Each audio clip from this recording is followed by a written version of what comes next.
Hi folks, in these videos I'm going to talk about Chapter 6, Corporate Level Strategy. So first, we kind of need to differentiate what exactly corporate level strategy actually is. If you'll recall, Chapter 4, we talked about business level strategy, which has to do with how you compete day to day in your business. Corporate level strategy is different. I've mentioned to you several times that Globus, you've already implemented your corporate level strategy. You've already decided what businesses you are planning to compete in. You've already taken actions to source your products from your Taiwan factory. You're already selling in multiple geographic markets. You've got 2 different product lines. So in Globus, your corporate level strategy is already decided.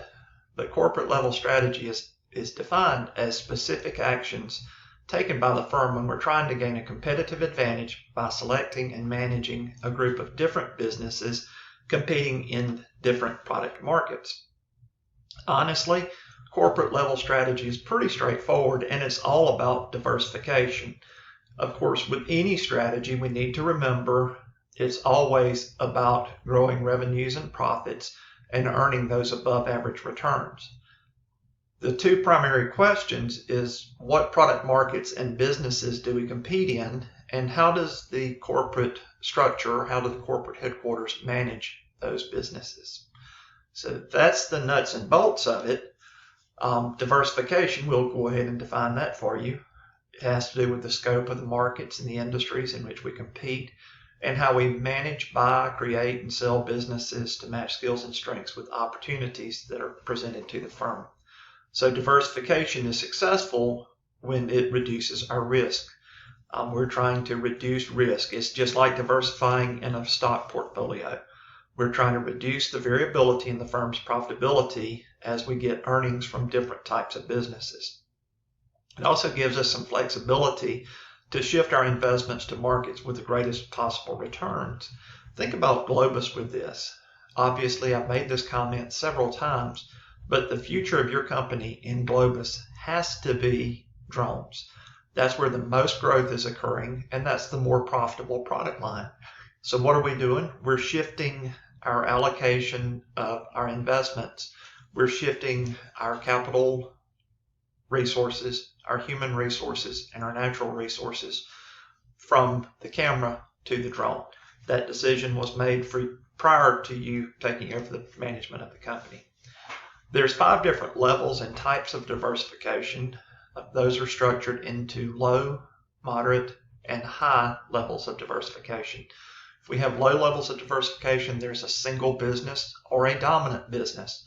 With a single business, we've got 95% of our revenues coming from a single business, 95% or more, maybe 100%. With a dominant business with low diversification, somewhere around 70% or more of our revenue comes from a single business. So that could be anywhere between 5% and 30% coming from a non-dominant business. With moderate to high levels of diversification, we have related constrained diversification. Less than 70% of our revenue comes from the dominant business, but our businesses share product, technological, and distribution linkages. With related linked diversification, less than 70% of the revenue comes from the dominant business, and there's only limited links between those businesses. So you've got related constrained and related links. When you have very high levels of diversification, you have unrelated diversification. There's typically no common links between the businesses. And with unrelated diversification, very high levels of diversification with unrelated companies, that's what's typically known as a conglomerate.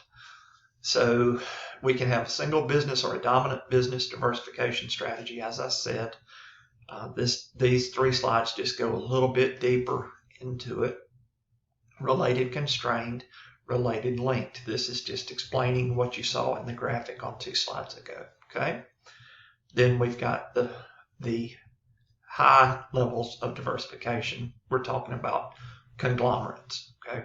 With conglomerates, they're unrelated to one another. A good example of a conglomerate would be GE. They are a conglomerate. They're in so many different businesses. Okay. So that's going to wrap us up for the intro to Chapter 6. Next, I'm going to talk about the motivations for diversification.